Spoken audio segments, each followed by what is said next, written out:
So this is going to be a content-heavy episode. And not just any content, if we're going to take a couple of weeks off. I want to give you something valuable. We'll give you something really interesting, I think really useful. And it's an idea that is like a theme that's strung through the Parsha. It also relates to the upcoming festival of Pesach. But I think it's a very valuable idea and framing for life. It's one of those global ideas that really accompanies us throughout the whole Torah, but really throughout our entire spiritual lives. It is almost the bedrock of our relationship with the Almighty. And it's something that really can be expanded upon and elaborated upon in many different ways. So, of course, our Parsha is really a continuation of what we had last week. Parsha Tazria talks about purity and impurity, but the bulk of the Parsha deals with a very specific kind of impurity, namely that of tsaras, which is poorly translated as leprosy. This is some form of ailment, of malady, that's really a spiritual malady, but it's manifested in a physical fashion, either on your skin, on your hair, on your clothing, on the walls of your home. And our Parsha begins with the process of purification of the Metzora, the person who has tsaras. So we have the process of rendering someone impure. That's last week. This week we have the process of, once someone has been healed, what's the process of reverting them back to, or restoring them back to a state of purity.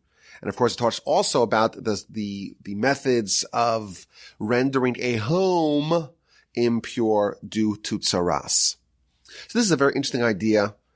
And I want to introduce the subject with an incredible comment from the Ramban. This is actually featured in last week's Parsha, chapter 13, verse 47, where he talks about the idea of tsaras in general. I think that we mentioned this also in the rebroadcast podcast, but it's going to be a springboard for the idea that I want to convey today.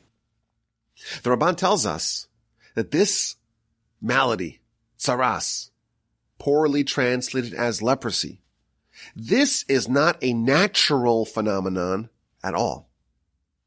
It didn't exist in the natural world.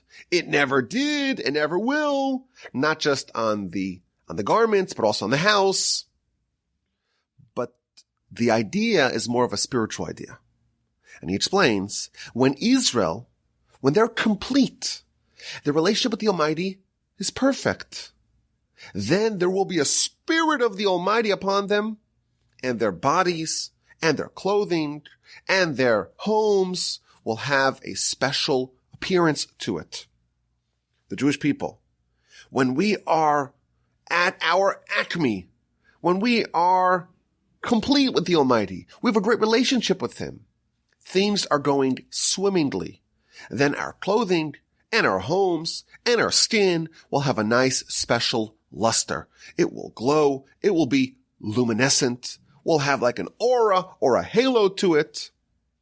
After all, we're God's people. And we're in the Holy Land. And we have the Torah. And the souls are alive within us.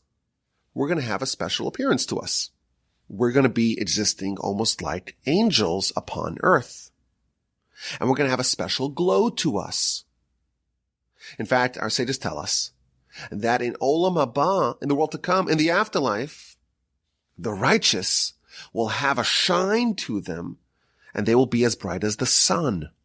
And Moshe, we know, even in this world, his face was as bright as the sun, and he had to wear a mask to avoid blinding the people.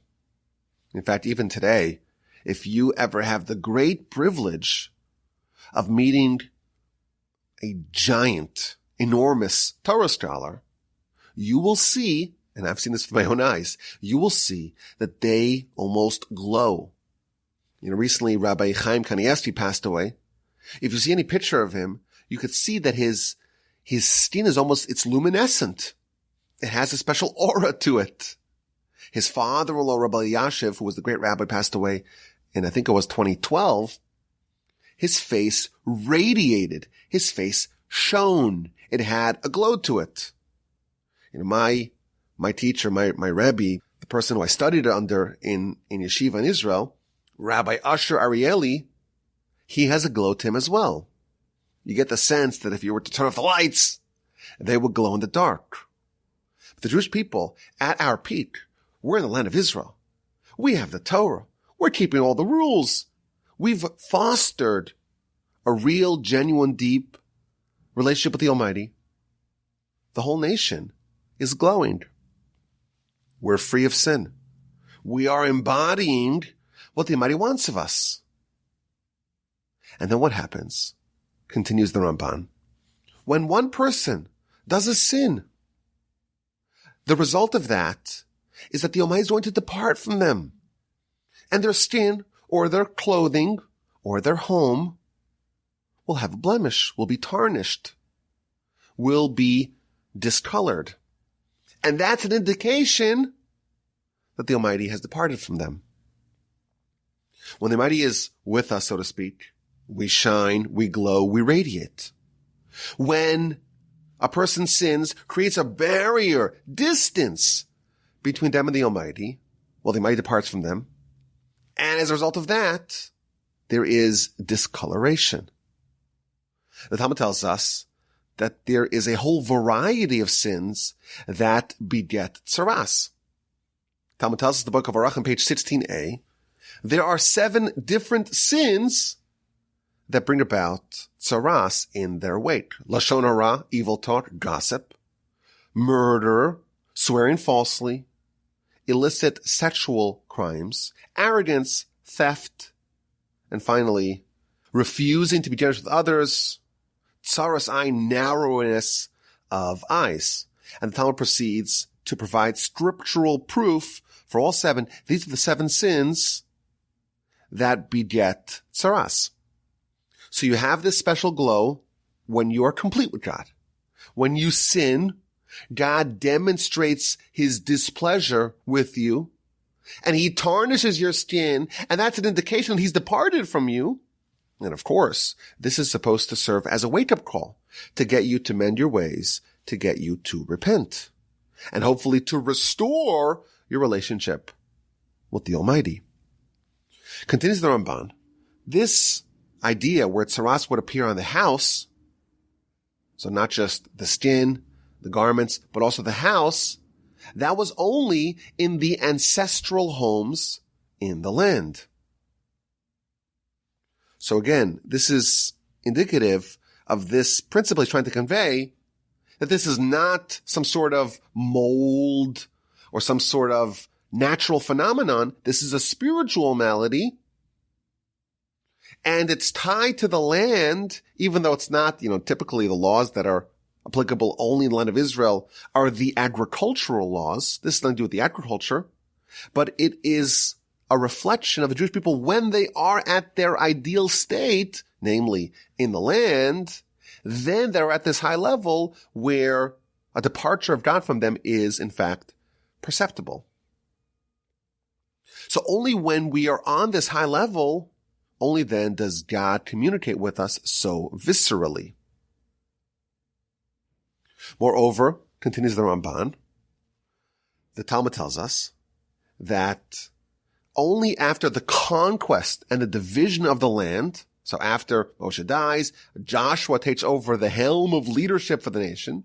They cross over the Jordan and they have 7 years of war with the Canaanite nations and 7 years of division of the land. And only once people are settled and everyone is in their own home and they're able to have the peace of mind to further deepen their relationship with the Almighty, only then are they at the requisite level to have the experience of tsaras. And again, continues the Ramban, not only tsaras in the house, also tsaras on the garments is only in the land of Israel. So this is the Ramban that's going to introduce us to this idea of tsaras, of this, again, poorly translated as leprosy, this malady that can manifest itself on the skin, on the garments, on the home of people who commit one of these 7 sins. And there are several beautiful ideas here from the Ramban. A, that when we are at our peak, we have the special glow to us. But in that state, on the high state, in the land of Israel, when things are going really well, then a sin a departure from God, it registers. And that serves as an awakening to get us to mend our ways. This is not some sort of natural sin ailment. It's totally spiritual, and it's a feature of a nation operating on a very high spiritual level. It's only in Israel where the capacity for spirituality is, of course, much greater. Now, the truth is, the Talmud tells us that there is another example of this idea. There is a precedent of a certain kind of relationship with the Almighty being featured only in the land of Israel. The Talmud book of Moed Katan on page 25a tells us that prophecy can only descend upon a person in the land of Israel. In the diaspora, outside of the land of Israel, prophecy is not feasible. And the Talmud asks, well, what about Ezekiel? Ezekiel, how was he able to prophesy on the rivers of Babylon? So the Talmud says, well, he already began his tenure as a prophet in the land of Israel, so he didn't lose it. But again, the principle of the Talmud is that this idea of having a direct connection with the Almighty speaks to the prophet, it's only in the locale, in the venue, in the land where a connection with the Almighty is in fact possible, or that level of connection is possible. So just like we have the full-fledged prophecy, it's only in the land of Israel, so too leprosy, tsaras. When God speaks to a person via tsaras and conveys his displeasure, we can call it low-level prophecy. The Almighty is telling you, I'm departing from you because of your misdeeds and missteps. That too is only in the land of Israel. Tsaras, tells us the Ramban, but really this is, I guess, evident from the Talmud already. Tsaras is God's way of speaking to a person. It's not quite full-blown prophecy. It's, perhaps we can call it a low-grade prophecy. But it too, just like full-blown prophecy, is contingent on having a high spiritual baseline. But the idea of tsaras, the way the Ramban frames it, is that the Almighty is communicating with a person. You've sinned. You've departed from the level that God wants you to be at. And therefore, you take a step away from God, He will respond in kind and take a step away from you, and that will manifest itself upon you, upon your clothing, upon your skin, upon your home.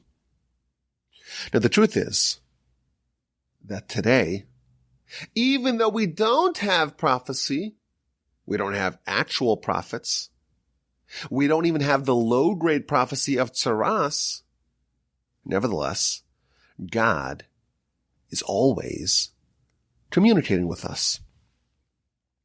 In fact, that, you can argue, is the central lesson of the Exodus. We have the upcoming festival of Pesach, Passover. What's the lesson? What is the idea? What's the theme of the festival? What are we trying to convey to our children on the Seder night? We're trying to convey this idea of faith, that the Almighty is actively involved in our lives. He's interested in us. He wants us to improve our way. He wants us to develop a relationship with Him. And that is what was established in the Exodus from Egypt many thousands of years ago. And that is what we try to perpetuate each Pesach, but really throughout the year. This is the founding event of our nation. And each year, we revisit that and reinforce those themes. The Ramban, again, in chapter 13 of Exodus, in the other Parsha's bow, he has an incredible comment, an incredible piece that my grandfather of blessed memory said, anyone who is serious about their relationship with the Almighty must read this Ramban, this comment in Ramban in chapter 13 of Exodus, and must know it by heart. If you are serious about your relationship with the Almighty, and you really want to develop some sort of connection with the divine, this Ramban lays it all out so cleanly and neatly that you have to read it and study it and review it until you know it by heart. So what I thought we could do is maybe read through this Ramban and see how he's saying that the Almighty is trying to always be in constant communication with us, and how that really is the bedrock foundational principle upon which our religion is based, and of course the upcoming festival of Pesach is really oriented around. The Ramban begins his piece by saying, I will tell you a principle, a reason for many mitzvos. Why do we have mitzvos? The Almighty is micromanaging, governing every aspect of our lives. That's what Torah is. That's what mitzvos are all about. Guidelines, manuals, instructions for every life scenario. Why do we have that? Says the Ramban, I'll tell you. Since the beginning of time, there have been corruptions of faith of all varieties. Some people, they repudiate faith in its entirety. They are atheists. They believe the world's been around forever. That's one kind of heresy. And there are those that say, you know what, there is a creator, but he doesn't know what's happening on a small scale level. He doesn't know what's happening. He doesn't know my behavior. He doesn't see what's happening behind closed doors. That's a second kind of heresy. And then there's a third kind of heresy. They know that, or they accept that God knows what's happening, but he doesn't oversee. They reject the principle of divine providence. And they say that man is like the fish. The Almighty doesn't care about people on an individual level. And therefore, there's no reward and punishment, and we can live hedonistic, nihilistic lives. So, this is the state of humanity. Heresy of all kinds exist. And then, when the Almighty is desirous of a nation or an individual, and he makes a miracle that is an overt departure from the rules that govern the world. When there is a miracle torpedoes heresy. When there is a miracle, everyone knows that the world has a creator, and he renews the world on a continuous, ongoing basis, and he knows what's happening, and he's overseeing, and he is all-powerful and omnipotent. An added benefit, if such a miracle is foretold ahead of time by a prophet, well then, you believe another element of our faith, namely, that God speaks and communicates to mankind. If you have a miracle, you now have everything that you need to believe in faith, to believe in Torah. Miracles, thus, are the bedrock of our faith. Hence, he points out, if you look at the verses that talk about the Exodus, it's all about explaining, connecting the miracles and the plagues in Egypt to the faith that they speak upon, to the faith that they beget. Laman Teda, so that you know that I am God in the midst of the land. You should know that God exists in the world. There's no one like God. These are verses in Exodus chapter 8 and 9. And they are indicating, says the Ramban, that the purpose of these miracles are to establish faith. Because the Egyptians, and of course, by extension the Jews, they were non-believers. They were atheists. They were at least agnostics. And therefore, these miracles and these signs and these wonders, they served as witnesses, providing testimony to faith in God and to Torah. So the Egyptian redemption, it caused a complete masterclass of faith. The Almighty has all the power. The Almighty exists. The Almighty is continually being involved in the world. He knows what's happening down to the molecular level. The water turns to blood for the Egyptians. For the Jews, it's still water. A Jew is drinking from a straw and water comes out. The Egyptian sticks his straw into the same cup and blood comes out. The Almighty is governing every aspect of creation. At the splitting of the sea, the Egyptians die, some like straw, some like lead, some like stone. Again, Rashi tells us, every Egyptian was punished in a way that was directly commensurate and fitting to their crimes. Everything was done to perfection. The Almighty is in complete control of everything. Everything above us, everything around us, everything below us. Everything is subject to the will of God. In Egypt, everyone who was privy to those events, they were all treated to a complete, comprehensive masterclass of faith. Now, what does this have to do with us now, 3,300 years later? Continues the Ramban.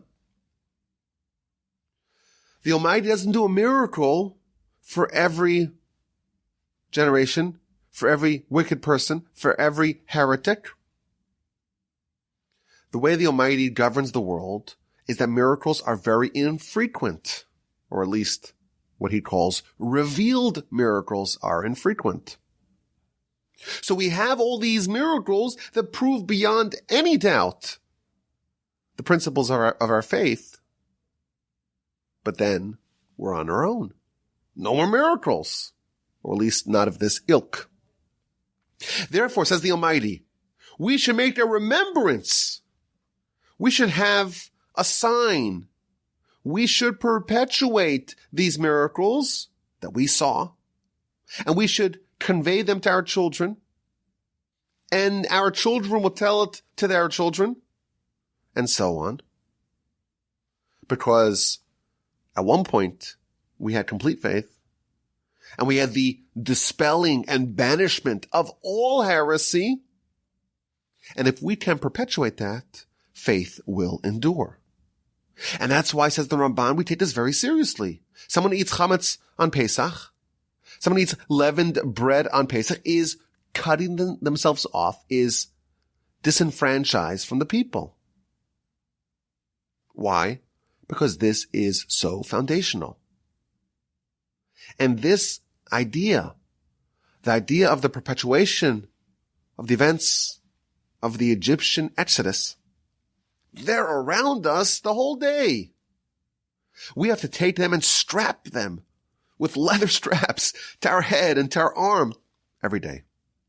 And we have to write them and affix them to our doorposts in the mezuzah. And we have to invoke it with the Shema twice a day. And we have to leave our homes, leave our permanent homes, and dwell in a temporary home for 7 days every year. And along these lines, says the Ramban, there are many mitzvos that are zecher lisas Mitzrayim, that are a remembrance from the Exodus. And the purpose of it all is that throughout the generations, throughout the years, we should always have witnesses, testimonies, that we should never forget what happened in Egypt. And there should not be a possibility for a heretic to repudiate the faith in God. In this framing, continues the Ramban, the power of mitzvos are just incredible. You buy a mezuzah. How much does it cost? I don't know, $50, $100? It has to be written by a scribe. You want to make sure the scribe is a legitimate one who's not tampering with it. It's not so expensive. And you affix it on your door. By doing that, you are already testifying and acknowledging that the Almighty created the world and continually oversees the world and knows everything and oversees everything and has divine providence. And you also believe in prophecy. All corners of the Torah, says Ramban, are affirmed by someone who affixes a mezuzah on their door. And that's why every mitzvah is indispensable. Because every mitzvah is there as a milestone, as a marker to perpetuate the faith. And why are we here? Why do we exist? What's the purpose of it all? We have no other reason for existence aside for man developing a relationship with the Almighty. And of course, when we say man, we mean mankind. That we should know about God, and we should acknowledge God, and we should appreciate God. And that's why we pray. And that's why we get together to do mitzvos, to publicize and to testify to the existence of God. And the last line of this iconic comment from the Ramban, he tells us that, miracles, the public miracles, the overt miracles, the undeniable miracles, as in what happened in the Exodus, they reveal that really everything that happens in life, even what he calls the private miracles, they are all miracles. Umin hanisim hagdolim uforsamim, from the great and public and overt miracles, a person can come to realize the hidden, concealed miracles. Listen to this last line. A person does not have a portion of the Torah of Moshe unless they believe that everything that happens to us and all of the events of our lives, they are all miracles. There is no thing called nature. There is no independent existence of reality outside of God. Not to the masses, not to the individuals. Everything is overseen by God. What an incredible piece. You could see why my grandfather would say that everyone who wants to really understand what Torah is about, what mitzvahs are about, has to read this and understand it and know this by heart. Because he's laying it all out. He's telling us that there are gradients of heresy. People didn't believe in God as a creator, or that he is all-powerful, that he knows everything, or that he renews existence at all times. As we say, Genesis is ongoing.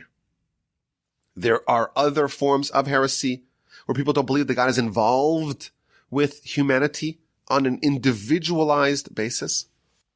And a miracle is something which shatters that heresy.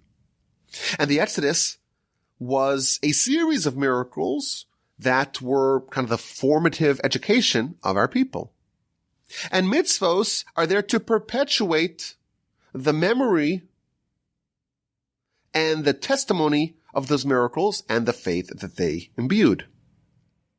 And once we adopt this worldview of faith, we realize that everything is really a miracle. There is no independent authority of nature. Everything is the handiwork of God. And again, I want to repeat this last line. A person does not have a portion in the Torah of Moshe until you believe that everything that happens to us, all of our circumstances, kulam nisim, they are all miracles. Ein bahem teva. There's no nature in them. And the way things just work. What this Ramban is telling us is that there are, of course, many levels of prophecy. And we know that the Jewish people are a non-profit organization. We have been for 2,300 years or so. We cannot have actual prophecy. We don't even have the tsaras level of prophecy. But every single thing that happens to us, it's a miracle. It's directly overseen by God. And of course, it's hard for us to fathom that because, we're finite creatures. And therefore, the idea of the infinite is something that we cannot even fathom.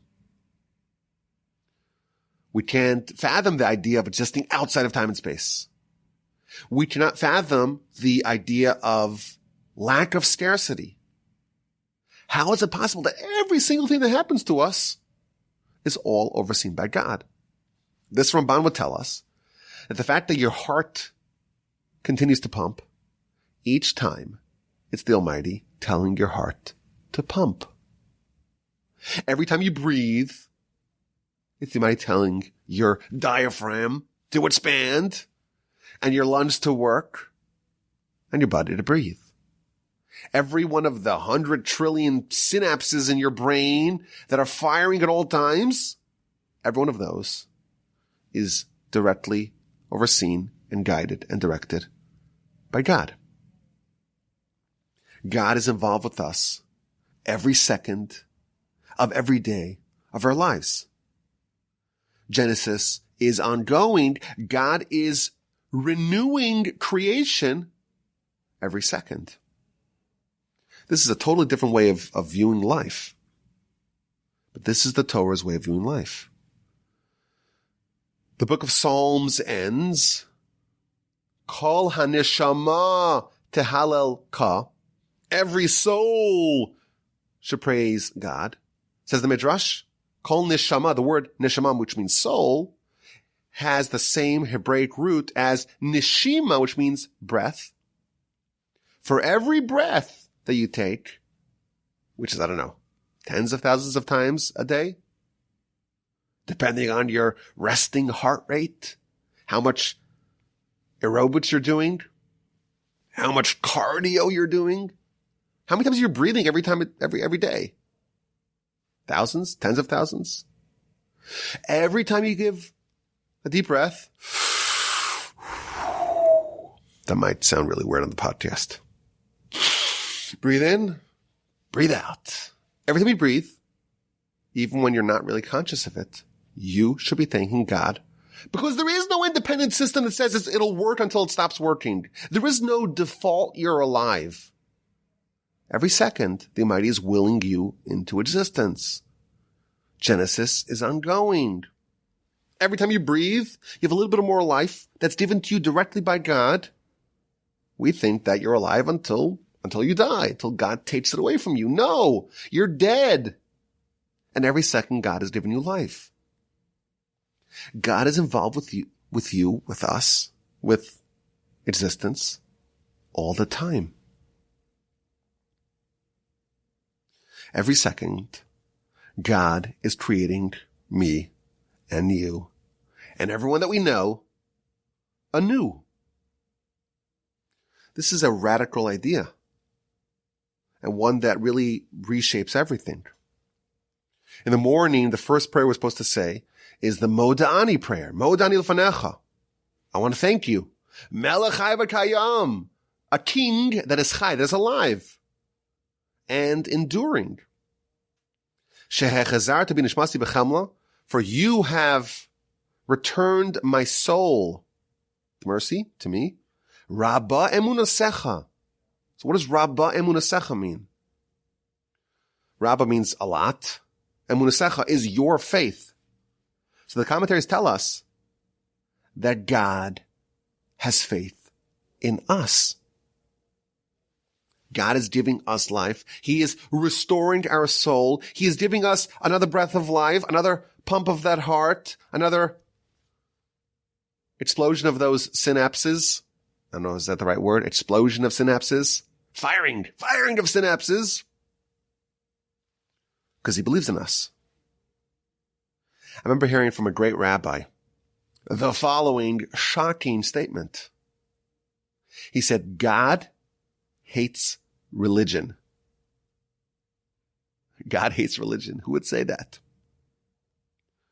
What this means is that religion is like, a stultified, ritualistic, dogmatic ceremonies. We don't believe in religion. We believe in a relationship, a continuous, ongoing relationship, something which is alive. God is involved with us on the most minute level all the time. Everything that happens to us is all divine communication. We cannot have prophecy. Even the Tzara's prophecy we don't have. But God's involved with us every second of every day. So how does this play out? What are the ramifications of these ideas? So of course, we already saw one way that this plays out. When God is displeased, when we have sinned and we have departed from God and we have created a barrier, created distance between us and our Creator, well, he sends us a message. Tzaras, when we are worthy of such a visceral and tangible and palpable message, we get those splotches. On a more broader scale, when bad things befall us, we are trained, Talmud talks about this extensively, to try to figure out what message is God telling us. I told you that we were in the Northeast this past week. And Shabbos, we were together with the festivities and the post-wedding festivities, and someone fell down in quite a spectacular fashion on Shabbos. And there were like 100 and some odd people in the room, and everyone's rushing over to see if she's okay. And thank God she was fine. But she told me this is the third time in a couple of weeks that she fell. And each time it was a fluke. Something collapsed, something she hit something hit her. Each time it's a fluke. But she is trying to figure out what the message is. What is God telling her? That's the idea, the general idea here of God being involved with us on a day-to-day level, on a minute-to-minute level. And the bad things that befall us are messages. So yes, we don't have tzaras. We don't have that level of communication. It's much more subtle and it's less direct, but there are still messages. There's no event that happens to us that's the way things go. That's the way things operate. That's just nature. We don't believe in that. God is always communicating with us. The Talmud tells us in the book of Arach on page 16b, it's talking about the idea of suffering, Yisurim, suffering. What is the minimal amount of suffering to register? And we'll see why this is relevant in a second. What is the smallest amount of suffering that registers? So the Talmud brings a few opinions. One opinion is, well, if you order a suit and you go to the tailor and then you come back and it doesn't really fit, the sleeves are too long or too short, you suffer a little bit. Of course, it's not existential suffering, but that still registers. The second opinion tells us, no, there's even a more minimal level of suffering that registers if you want to dilute your drink with hot water, and instead you get cold water, or cold water, and instead you get hot water. That registers. It's almost like the pain. In antiquity, they're diluting their wine. It's almost like a concentrate. They're diluting their wine with water, and the water is too hot or too cold. It's almost like today, you go to the shower, and the shower, oh, it's so cold, oh, and then you turn too much and it's piping hot. You've seen those showers, right? Continues the Talmud. There's even a more minimal level of suffering that registers. If you put on your clothing, you put on your shirt and it's inside out. You've seen that, right? Oh no, I'm wearing it backwards. I gotta take it and move it outside in. That too is considered suffering. Finally, the Talmud tells us, if you stick your hand into your pocket, you want to pull out 1 coin or 2 coins, you pull it the wrong amount, or you pull out a quarter instead of a nickel, and you gotta stick your hand in again. No one would describe that as, existential suffering, but nevertheless, that registers. Says the Talmud, what does it matter? Who cares? What is the smallest amount of suffering that registers? Tells us the Talmud, if you go 40 days without any suffering, you should know that you are doomed for eternity. And therefore, the Talmud trying to figure out what's the smallest amount of inconvenience to make sure that we're all suffering at least a little bit. That way we're not doomed for eternity. What this is telling us, again, the broader theme here, is that suffering of any kind, that is divine communication. So of course, we have the direct divine communication, the highest level of prophecy is Mosaic prophecy, and then there are many, many, many levels of prophecy, and then actual prophecy ceases, and then you have the lower levels of prophecy, and even Saras, which is a form of prophecy. But a suffering, something bad happens to you. You stick your hand in your pocket. You want a quarter. You pull out a nickel. You got to stick your hand in there again. That is divine communication. It has a very, very low level of prophecy. God is speaking to you. He wants to get your attention. He wants to tell you something. Everything is a message. The Talmud elsewhere tells us, I think this is the book of Chulin, page 7b, a person doesn't hurt their finger from below. You don't stub your toe unless it was declared so from above. And again, God is declaring, I want this person to have this minor inconvenience for an objective. We have to remember what the purpose of these messages are. That is to get a person back on track. And the broader idea here is the Almighty wants great things from us. He does not want us to be, we weren't put here to be mediocre. But of course we get distracted. We have Yetzer Hara, there's a big bad world out there. There are all kinds of headlines trying to grab our attention. And the stock market is so insane, and the March Madness, Final Four, and of course there's the midterms, and the politics, and the pop culture. We are distracted every day, all the time. And then if there is, God forbid, a few minutes where you're not distracted, you pull out your phone, you can scroll through Instagram or Facebook or Twitter to make sure that there's no time for reflection. An amazing thing. We have these superpowers. We have these incredible capacities. We have a soul that's more lofty than angels.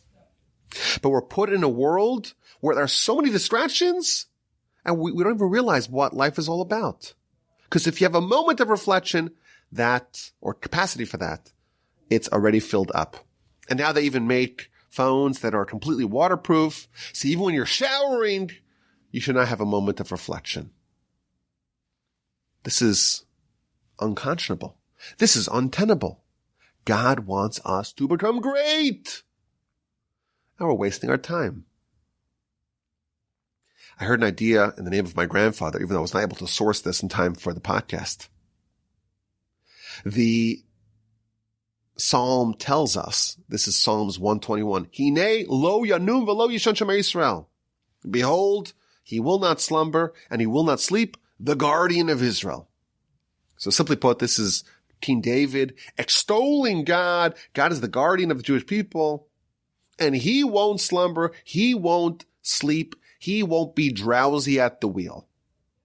So I heard in the name of my grandfather, I was not able to source this, but I heard it from a very reputable source, that what this means is, or maybe a way to read this verse, is that God does not allow us to sleep. Whenever we fall into a pattern of mediocrity, we're not firing on all cylinders, we're not being productive, we're not living up to our potential, we're asleep at the wheel. God jolts us awake. He elbows us. He arouses us. He does not allow us to fall beyond the pale. He is going to be speaking to us. He's going to be communicating with us. You could be great. I put you here to do great things. Why are you wasting your life? Why are you wasting your time? Why are you sleeping? This is not what you're here for. God is constantly communicating with us. I want to elaborate on this idea. I want to kind of take it to the next step. Every bump in the road, there's no such a thing as nature. This is the way things are, the Ramban tells us. You have no portion, no section of the Torah of Moshe if you believe that there's just things that happen and God's not involved. I want to take this to the next step. The verse tells us in our Parsha, chapter 14, verse 34, when you come to the land of Canaan, land of Israel, God will place the tzaras in the house of your ancestral homeland. And Rashi quotes us a midrash. This is something that we spoke about in last year's Parsha podcast, in a podcast titled Blessings in Disguises. Rashi quotes a midrash. The midrash says that this is a tiding. When you arrive in the land of Israel, you will have tsaras appear on the walls of your ancestral homeland. Because the natives, the indigenous people who lived there ahead of us arriving, they knew the Jewish people were coming and the Jewish people were a juggernaut. So they took their gold and their valuables and their jewels and their diamonds and they hid them behind the walls and they plastered it up. And then the Jewish people come and they have to vacate their homes. But there's gold hiding in the walls. And the Almighty makes a special spot on the wall. And you have to call the Kohen. And you have to empty out the contents of your home. And the Kohen says, it looks like this is tsaras. And you have to dismantle those stones. And when you remove those stones, you discover the hidden treasure. So last year, if you remember, in the podcast titled Blessings in Disguises, we quoted the Talmud in the book of Sanhedrin on page 71a, which says that this actually never happened. There was never an instance where someone had splotches on the walls of their ancestral home. So last year, we suggested an approach in that aforementioned episode. Today, I want to suggest a different idea. Maybe it's like an extension of what we said last year. There is gold.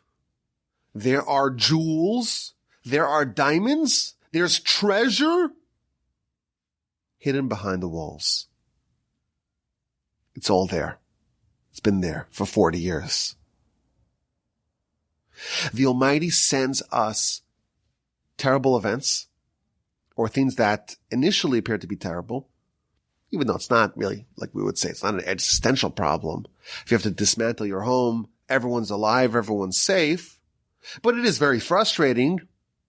You spend 40 years in the wilderness and 14 years of conquest and division of the land, and finally you're home. It's been 54 years since the Exodus from Egypt, and you finally are living in a permanent home. You finally moved out of your temporary dwelling. You've left the tent. You've settled down in the land of Abraham, Isaac, and Jacob. And before you know it, you look, is that mold? What is that? And the Kohen comes, you have to dismantle your house. And you have to take all your stuff and bring them outside. You have to find another place to stay. But the truth is, the Almighty is pointing you towards your greatness, towards your treasure, towards what you need to have. You just have to go through some hoops to get it. We all have this greatness baked within us. But to unlock that greatness, you need to shake the box. God throws us a curveball. He makes us dismantle the house. You have gold within you, but to access it, you're going to need to move. You're going to need to leave your house. That's security. That's stability. The place that we call home. All that has to be abandoned. All that has to be left behind. The infrastructure that gives you comfort and safety and security, you have to abandon that. You have to expose yourself to some vulnerability. You have to even be willing to absorb some public indignity. So maybe this really never did happen, like the Talmud in the book of Sanhedrin, page 71a tells us. So why is it written? It's written to tell us the lesson. The Almighty is communicating with us in a way that will best yield the outcome of us discovering our gold. He's talking to us. And we're like, no, we don't want to hear that. No, I'm closing my ears. Don't tell me. But the truth is, he's trying to point us to the gold. He's trying to direct our attention to the jewels and the diamonds that we're just ignorant of. We're totally unaware of. He's trying to get our attention. He's trying to speak to us. And part of the message is that our comfort, our proverbial home, our security blanket, the things that we feel like we need, those untouchable parts of our lives, they need to be dismantled. The way you get your gold is by dismantling those things that keep you the way you are today. And the Almighty, in His kindness, wakes us up. I'm not going to allow you to sleep and be drowsy and live your life in a way that you're just unaware of all that gold that's there. He's not going to allow us to do it. And of course, initially, it seems very disconcerting. Nobody wants to abandon their comfort. Nobody wants to leave their home. Nobody wants to start dismantling their home.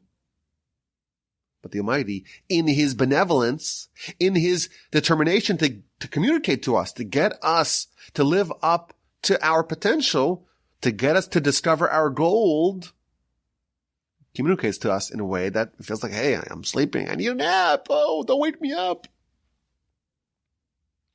This is like, trying to wake up a wallaby. I feel I could say this. It's, 55 minutes into this podcast. So most of y'all already signed off, I'm sure. But also, the wallabies don't listen really. I could get my kids to listen to anything. To listen to daddy, we know what you have to say already.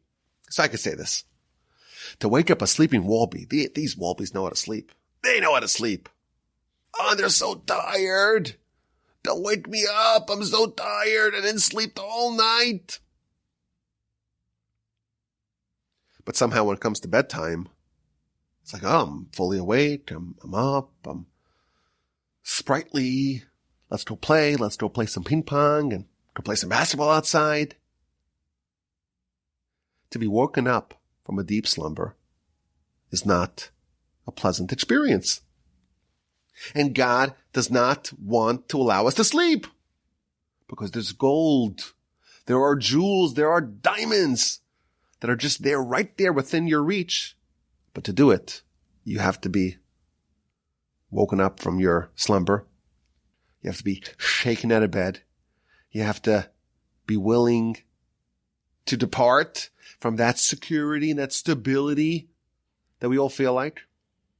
Because the comfort of your existence, whenever you're comfortable, you're complacent, this is the way things are, and you're not realizing that to expand, you need to sometimes dismantle that little cocoon that you have that you made for yourself.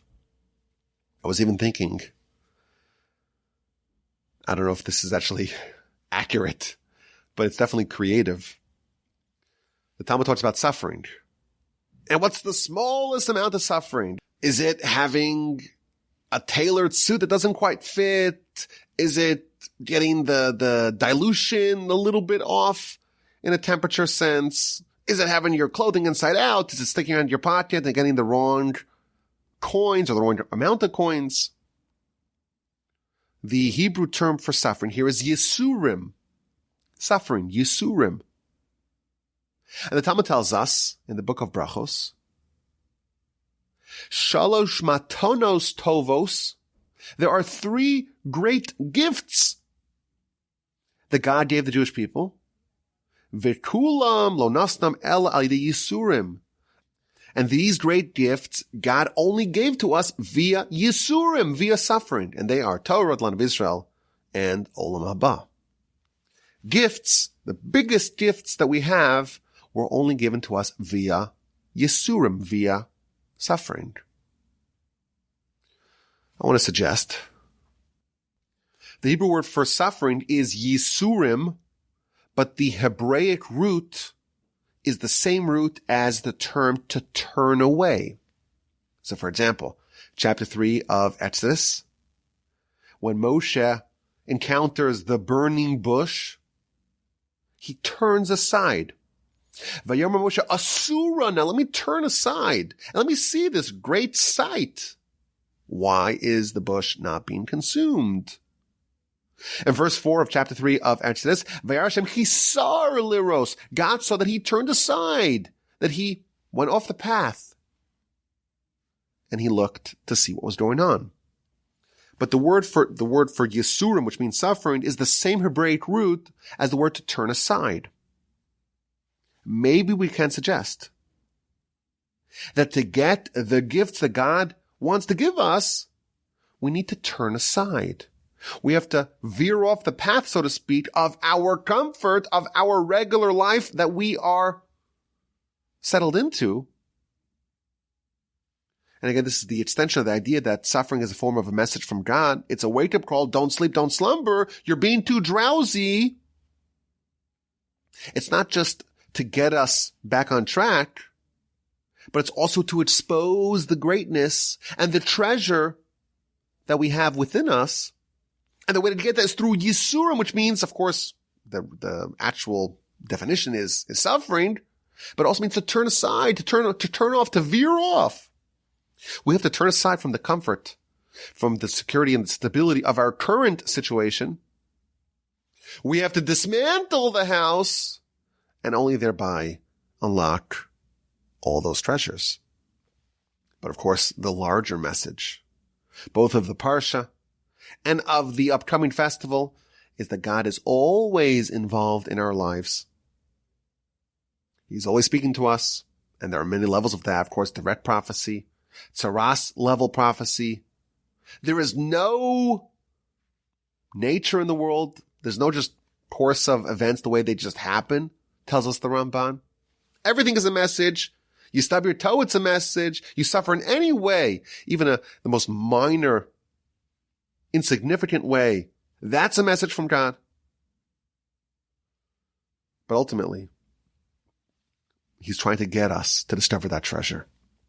And the way to do that is to deviate, is to turn away, so to speak, from that comfort and that stability and that cocoon, dismantle those bricks, expose ourselves to a bit of vulnerability, to listen very carefully what the Almighty is communicating with us. He wants us to be great, to be special. And he's not going to allow us to sleep and to slumber. He's going to wake us up. Sometimes it's not really pleasant to be shaken awake from our deep slumber, but ultimately that is what we really want. Okay, let's look at this week's exquisite insight. The second verse of our parsha, Zos tihiyeh Toras ha-Metzora. This is the Torah of the Metzora, b'yom Taharos, on the day of his purification, v'huva el ha-Kohen, and he shall be brought to the Kohen. As we mentioned earlier, Tsaras comes from a variety of sins, but primarily due to the sin of Lashon Hara, evil talk, gossip. Evil talk has drastic consequences. Our sages tell us that Lashon Hara, evil talk, speaking evilly about another person, they create a spiritual wealth transfer. A spiritual wealth transfer. Listen to this. This is the scariest thing that you will hear today. Our sages tell us, if person A speaks to person B negatively about person C, that is creating a spiritual wealth transfer. The sins of the person who was besmirched, person C in our example, those sins get transferred to the speaker, person A. The mitzvos of the speaker, namely person A, they get transferred to the person who was besmirched. So if you speak negatively about someone else, God forbid, that person gets your mitzvahs and you get their sins. This is just a devastating idea. Someone does mitzvahs, they study Torah, they give charity, they dedicate themselves to the agenda of the soul, and poof. When they speak Lashon Hara, all that gets transferred to their nemesis who they just spoke evil about. How terrifying. To make it worse, the other person sins, they desecrate the Shabbos, they eat non-kosher, they steal. They're evil. But now you've spoken evil about them, you have absorbed those sins. A terrible idea, a terrible, awful trade-off. What have you earned? What did you get? Ma yitin lecha ma yosef lecha lashon ramia. What does it add to you? How do you benefit? Do you become richer or more handsome or more talented? Or does your situation improve in any way when you speak bad about someone else? You get nothing. There is no tangible benefit to slandering, to verbally maligning someone. Gossip yields nothing. You earn nothing. And what do you lose? You're forfeiting your mitzvos. The person you spoke evil about is getting your mitzvos, and you get their sins. That's a terrible idea. It's an awful trade-off. It's a terrible thing to do. And the commentaries tell us that that is the meaning of this verse. Zos tihiyeh Toras ha-Metzora. This is the Torah of the Metzora, of the person who has Toras. Biyom taharaso.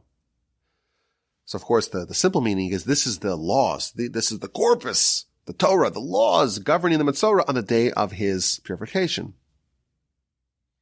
But it can also be read homiletically. This is the Torah of the Metzora. When does a person earn their own Torah? When is someone's Torah theirs?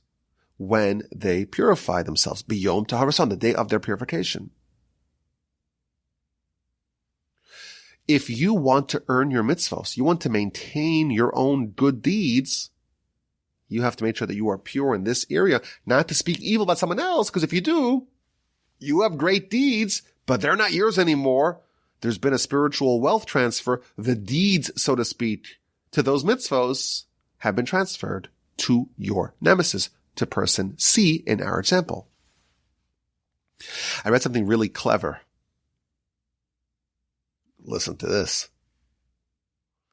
The Talmud makes a shocking statement about physicians. It's only 3 words, but it's really devastating. Tov shebarofim, the best of the physicians, legehenom, to Gehenom, to hell, to purgatory.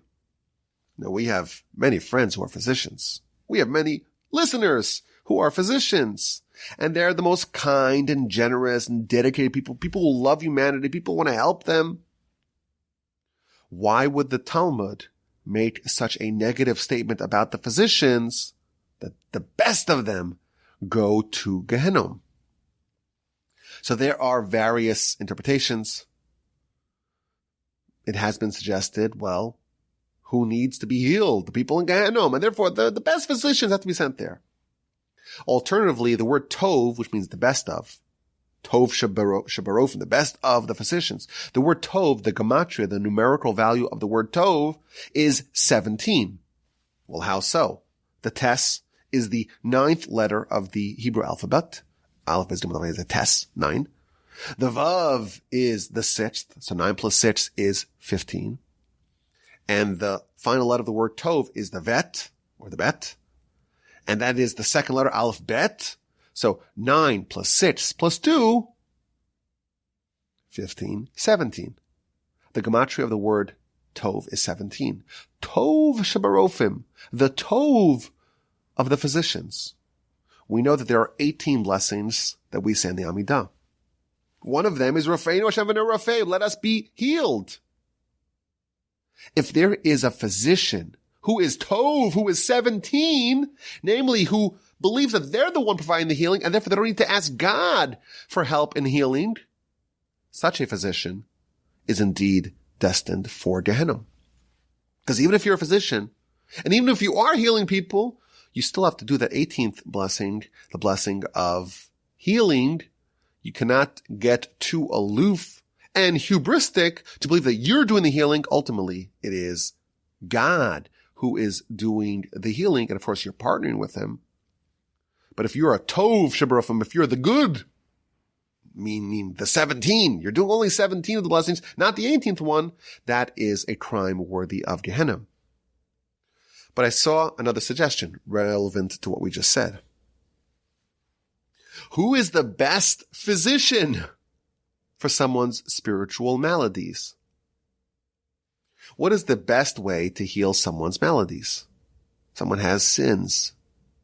They are spiritually ill. They are laden with spiritual maladies. What is the best way to heal them? The best way to heal them is to speak lashon hara about them, is to speak evil talk, gossip about them, is to slander them, is to malign them. Why is it the best way to heal them? Because you've just adopted all their sins. They have all your mitzvos. You have all their sins. You are the best physician. Someone who speaks evil about someone else is the best physician because you've just cleansed them of all their sins by absorbing them yourself, and you've just made them replete with mitzvos by giving them yours. You're the best physician, but you are bound for Gehenna because with this awful sin, you've now absorbed all their sins on top of your sins, and you don't have any mitzvos to defend yourself. You're going to end up in Gehenna. A terrifying idea, but that's our Parsha. We have this Metzora. Someone has tsaras. And why do you have tsaras? Primarily because of lashon hara. Lashon hara yields nothing, and you are forfeiting everything. It's a terrible idea, terrible trade-off. May we be very vigilant about not making that very poor and foolish decision to speak lashon hara against our fellow man. And when we say man, we mean mankind. I thank you for listening. We went a bit over time, but maybe because next week we're going to be off, maybe it's okay to go a little bit over time. Please forgive me if it was a little bit too long. Thank you for listening. Have an incredible rest of your day. Have a fantastic and splendid and wonderful and terrific rest of your week. And have a spectacular and sensational and wonderful in every possible way, an incredible Shabbos upcoming. And of course, Pesach. Have a sensational, terrific Chag Kasher V'Samech, a kosher and a happy Passover. And please God, after Pesach, Parshas Achrei Mos. Thank you for listening. Have an incredible Pesach. And as always, my email address is rabbiwalby@gmail.com.